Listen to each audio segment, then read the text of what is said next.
Vamos a continuar con nuestro contenido programático de Procesal Civil 3 con el tema número 11. El tema número 11 nos habla del arbitramiento. Debemos pensar que el Código de Procedimiento Civil de 1987 trae un procedimiento referido, de hecho es el primer procedimiento del libro cuarto del primer procedimiento especial, es precisamente el arbitramiento a partir del artículo 608 del Código de Procedimiento Civil. Posteriormente a ello, Venezuela firmó un acuerdo de Naciones Unidas donde aparecieron dos modelos de leyes, como era la ley de derecho internacional privado y la ley de arbitraje comercial. Todos leyes modelos adaptados, por supuesto, a cada país, fueron aprobados por el Congreso de la República de la República de Venezuela en 1998. Por lo tanto, por lo que ustedes conocen pues, de la pirámide de Kelsen, debería aplicarse con preferencia la ley de arbitraje comercial sobre el Código de Procedimiento Civil. Pero, como el nombre lo dice, ley de arbitraje comercial está referido solo al área comercial, a lo que cumple con los requisitos del artículo 2 y 3 del Código de Comercio, los actos objetivos y subjetivos del comercio, o sea que es aplicable la ley de arbitraje comercial a las personas que sean comerciantes. Mientras que la norma rectora del Código de Procedimiento Civil se aplicaría a las demás sectores que tengan algún conflicto que quieran solucionar a través de la vía arbitral. Si a eso agregamos que en la Constitución del 99, en el artículo 258, en su única parte dice: la ley promoverá el arbitraje, la conciliación, la mediación y cualquier otro medio de alternativos para la solución de los conflictos. De hecho, en la ley laboral venezolana existe pues la figura del arbitraje en materia laboral. Esto nos da pues una pauta como para que nos pongamos en auto y tengamos que hablar de lo que conocemos o que debemos saber de qué significa el arbitraje. La figura arbitral es la designación de una persona fuera de la jurisdicción civil ordinaria o la jurisdicción mercantil ordinaria y trasladarla a unas personas que no son jueces, no son personas designadas, no son funcionarios públicos designados por la República, sino que son personas, abogados o personas, ya veremos después la clasificación de ellos, o abogados cuando se habla de árbitros de derecho o de personas que no requieren ser abogados cuando se habla de arbitraje de equidad. Estos dos tipos de arbitraje de equidad y de derecho, que por supuesto no hay duda que para ser de derecho hay que ser abogado, como lo dijimos antes, la exigencia nos dice que, por lo que hemos venido conversando hace segundos, de que es cuando las partes en un conflicto sacan de la jurisdicción o de la competencia civil y mercantil para ser solucionado por unas personas llamadas árbitros. Es importante que sepamos que solamente puede ser llevado a arbitraje aquellos conflictos entre particulares de derecho privado que sean susceptibles de transacción. O sea, esto nos lleva, por supuesto, a pensar que todo lo que es relativo a materia de familia, todo lo relativo a procedimientos o acciones declarativas o constitutivas, no son susceptibles de arbitraje, ni tampoco lo que es susceptible de las cuestiones de tipo penal, ni de tipo administrativo, ni de tipo marítimo, etcétera, etcétera. Solamente se circunscribe al derecho privado, donde es susceptible, repito, la transacción. Y si es posible la transacción, es susceptible que las partes acuerden. Recordemos que define qué es la transacción de acuerdo al Código Civil. Es aquel contrato que es susceptible o que es necesario para prever un juicio o concluir un juicio presente o prever un juicio futuro. Si eso es así, no hay duda que el arbitraje, las partes pueden, en conflicto, pueden crear a través de la figura de la cláusula compromisoria, o bien añadida al contrato, o bien posterior al iniciar el conflicto en vía judicial, prever la posibilidad de que su causa no sea atendida por el juez ordinario civil, que prevé el artículo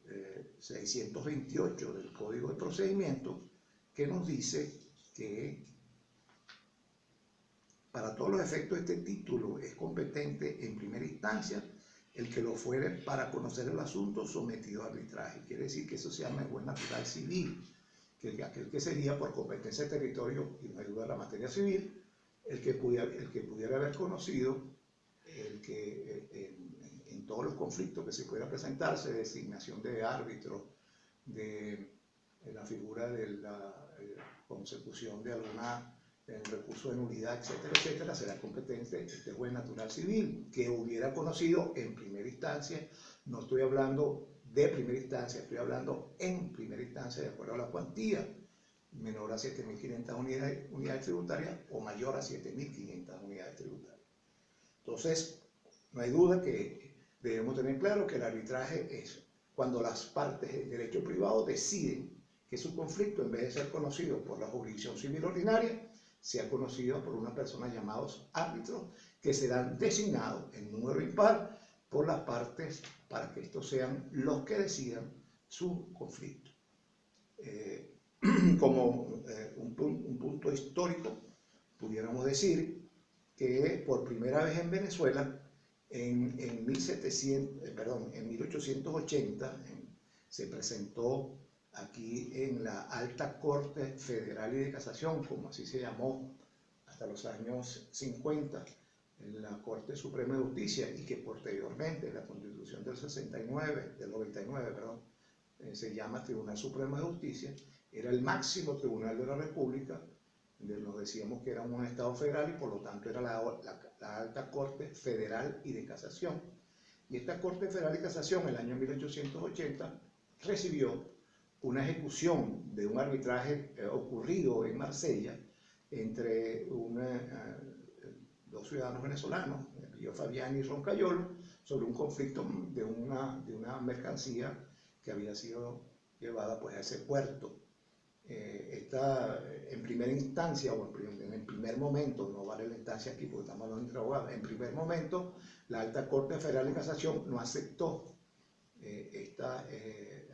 ejecución de este arbitraje y por lo tanto fue diferido. Y en 1883 Fabiani nuevamente intenta ante la Alta Corte Federal de Casación y se ordena pues la ejecución de esta sentencia de arbitraje de Marsella, Francia. Desde el punto de vista de dándole carácter legal al arbitraje, es menester que recordemos que en la Constitución de 1830 y de 1857 se habló del arbitraje. No así, por supuesto, las constituciones posteriores, sino hasta el año 99, que como leímos hace rato, o hace tiempo atrás, en el artículo 258, que llama de las medidas alternativas, y entre esas medidas alternativas, no hay duda, está el arbitraje. Esto nos permite entonces ya entrar de lleno a conversar,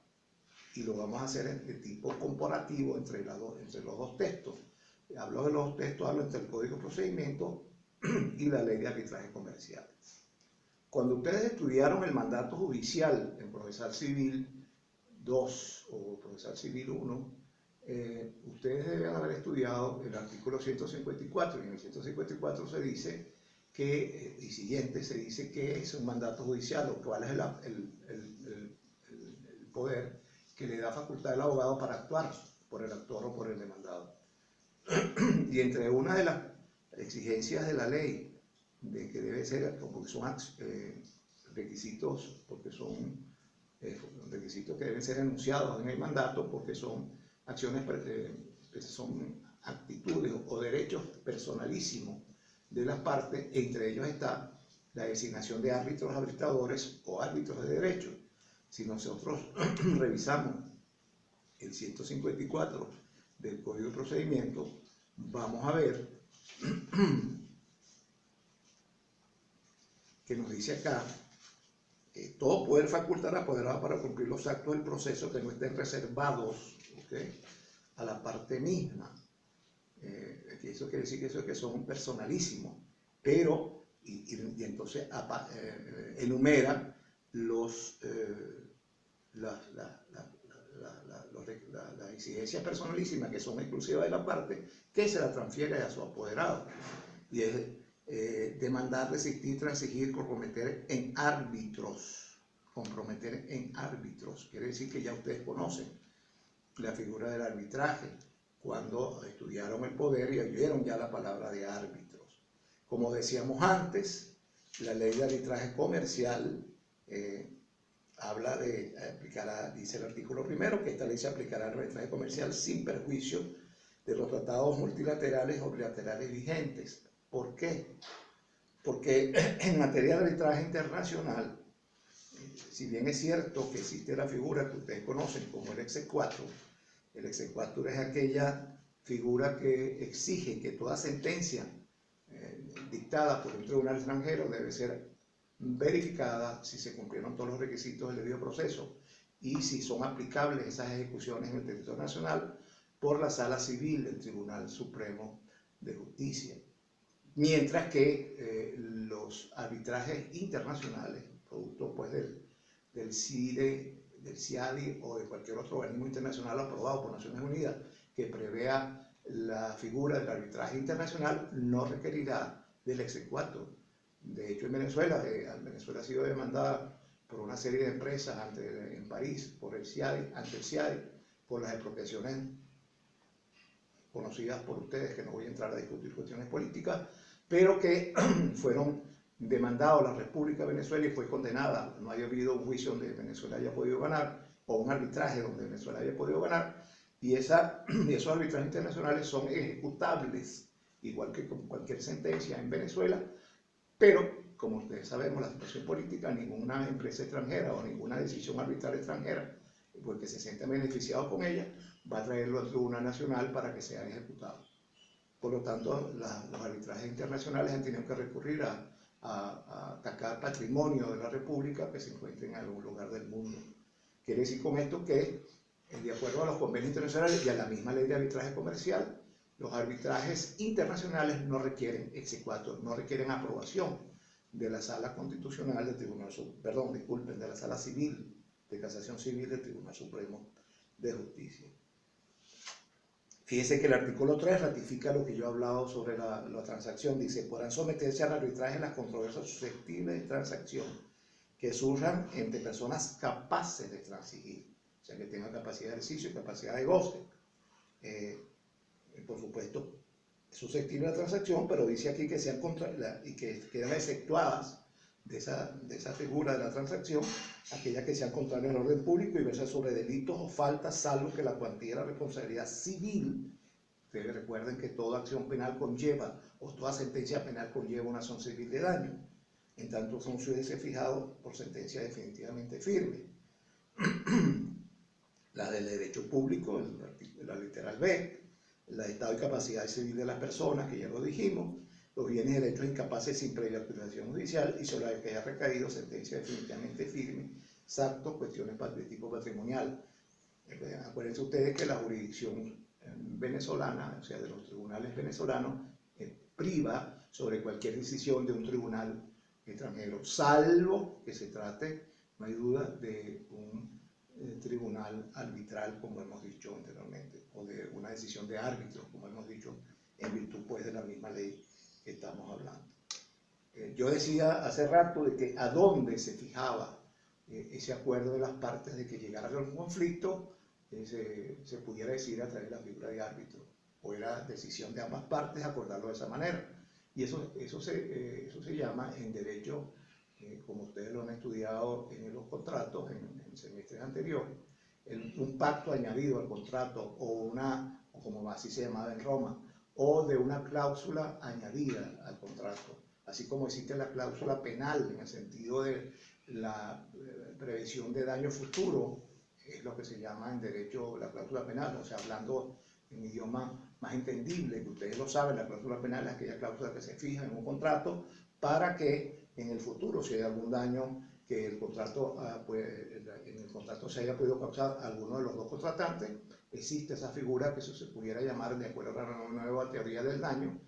previsión del daño futuro. Pero en materia arbitral,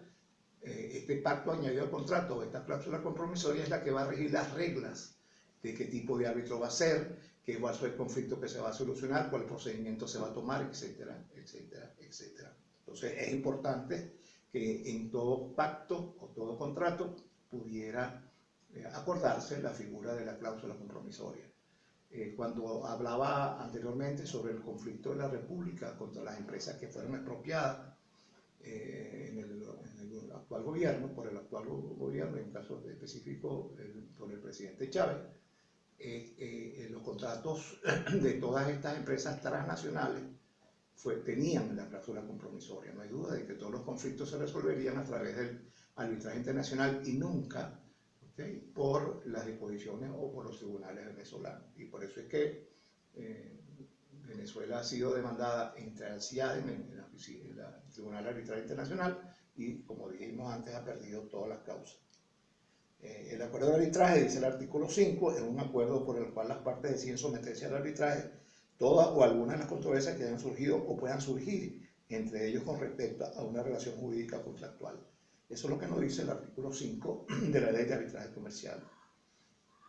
Y por supuesto nuestro derecho es escrito, y el artículo 6, de acuerdo al arbitraje, deberá estar o constar por escrito en cualquier documento o conjunto de documentos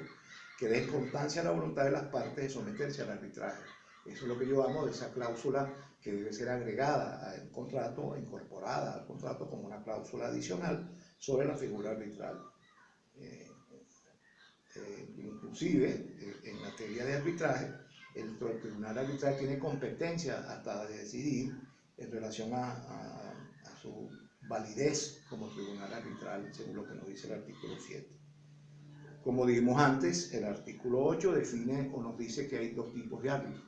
Árbitros de derecho, que requieren ser abogados, y árbitros de equidad, que la ley, el Código de Procedimiento Civil los llama árbitros arbitradores,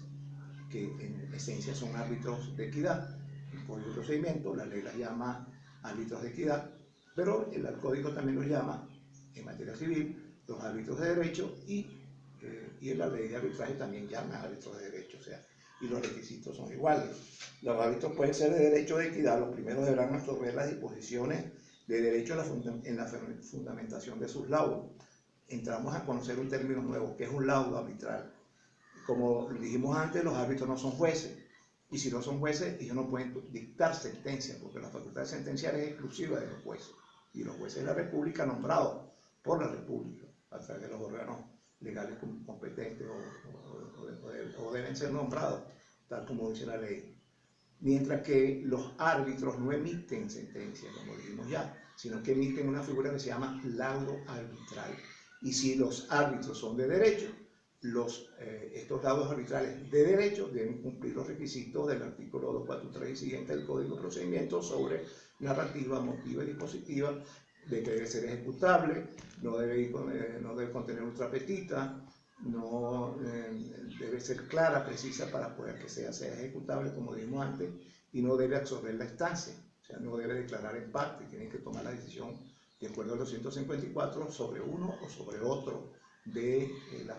los litigantes, en este caso, en este conflicto arbitral. Dice a su vez este artículo 8 que estamos comentando, y los segundos, o sea, los árbitros de equidad, actuarán en la libertad según sea más conveniente el interés de las partes, atendiendo principalmente a la equidad. ¿Qué es lo que es equidad? A darle a cada quien lo que le corresponde. Entonces, los árbitros de equidad deberán entonces decidir, de acuerdo, como hemos dicho antes, de acuerdo a la equidad, y darle a cada quien lo que le corresponde sin decisión jurídica. Esto sin ingredientes jurídicos. Esto nos conlleva a que toda decisión de equidad, tanto en los jueces civiles como en los árbitros de los tribunales arbitrales, no pueden tener apelación,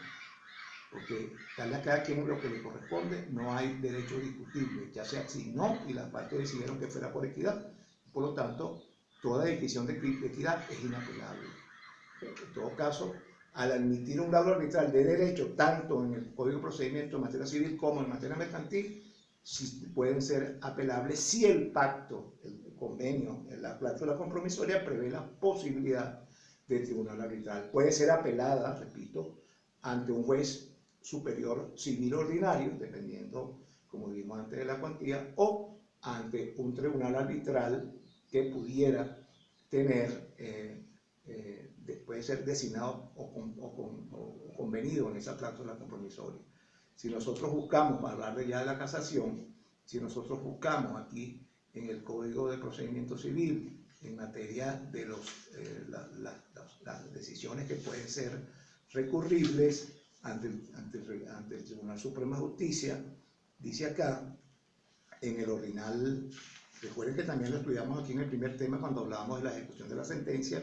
arbitral, acuérdense ustedes en el 5, en el 500, en el 425, el 325, no recuerdo exactamente los códigos. Fíjense que el ordinal cuarto del artículo 312 dice que procederá el recurso de casación contra la sentencia de los tribunales superiores que conozcan en apelación de los laudos arbitrales cuando el interés principal de la controversia exceda, por supuesto habla aquí de 250.000 bolívares, que era la cuantía en el año 87, pero que ahora es mayor a 15.000 unidades tributarias. Un laudo arbitral que con la cuantía sea mayor a 15.000 unidades tributarias puede ser apelada al superior y además de eso puede tener recurso de casación tal como lo vemos acá en el artículo 312 del Código de Procedimiento. En materia de lo que hablaba hace segundos de la ejecución, déjeme buscar el artículo, que se me va al 523, dice, la ejecución de la sentencia, porque el acto que tenga fuerza de tal corresponderá al tribunal que haya conocido la causa en primera instancia. Si fuera un tribunal de arbitramento, el que haya conocido en primera instancia, la ejecución corresponderá al tribunal natural que hubiera conocido el asunto de haberse efectuado el arbitramento, que es lo que acabamos de comentar, o comentamos hace un momento, un tiempo atrás, sobre el juez natural civil, que en este caso, como dijimos antes, está definido en el artículo 628 del Código de Procedimiento Civil. Esto sería, pues, si no hubiera indicación de las partes, sigue diciendo el artículo 8 de la ley, si no hubiera indicación de las partes sobre el carácter de árbitro, se tendrá que se decidirán como árbitros de derecho, es decir, entonces que igualmente priva en el Código de Procedimiento que los arbitrajes que no se definen en la cláusula compromisoria, o no se acuerde o no se diga nada sobre qué tipo de árbitro será, siempre serán árbitros de derecho, no hay duda, estamos en presencia en figura pues arbitral. En materia pues del procedimiento, cuando estudiábamos el procedimiento breve, yo decía que pudiera, disculpen, en el procedimiento oral, disculpen ustedes, en el Código de Procedimiento, puede ser utilizado, ese procedimiento oral del 859 y siguiente, puede ser utilizado para cualquier causa, y en este caso pudiera ser aplicable para el tribunal arbitral las disposiciones del procedimiento oral, donde hay una serie de exigencias del 859 que sería bueno que ustedes revisaran, aunque no es materia de este curso, yo creo que sí debería ser, pero no está en el programa, pero lo pudieran ver, perdón, en el programa de pruebas de derecho probatorio en el 10º semestre está las pruebas en el procedimiento oral. O sea, no hay duda de que pudiera bien, sin ningún problema, la figura del arbitraje,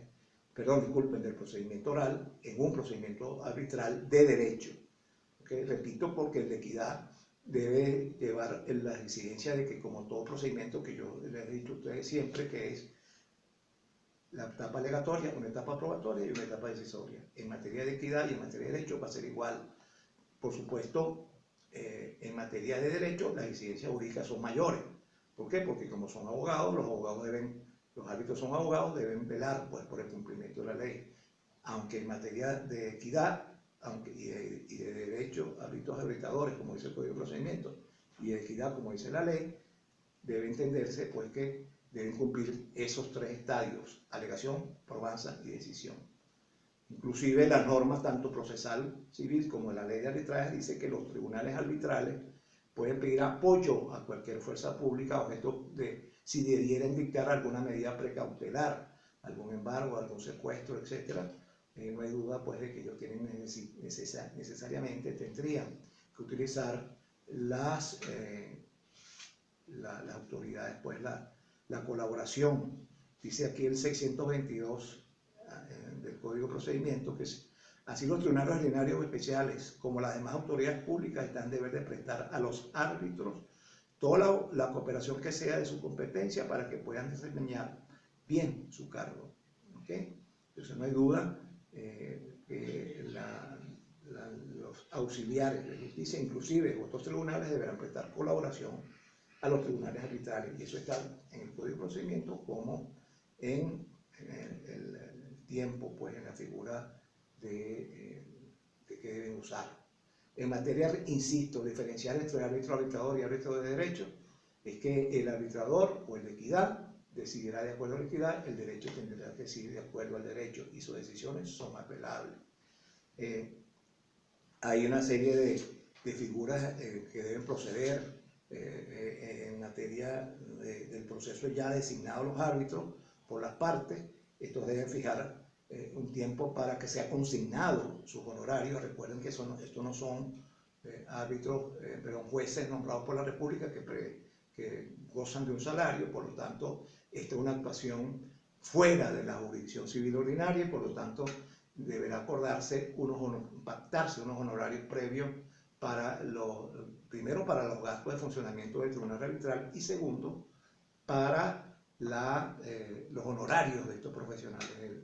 de derecho, en el caso de los arbitradores, de los de derecho, perdón, disculpen, igualmente con los casos de los de equidad, porque son personas que no son y tienen que disfrutar de una prestación a su trabajo y esa figura se llama honorarios profesionales de los árbitros.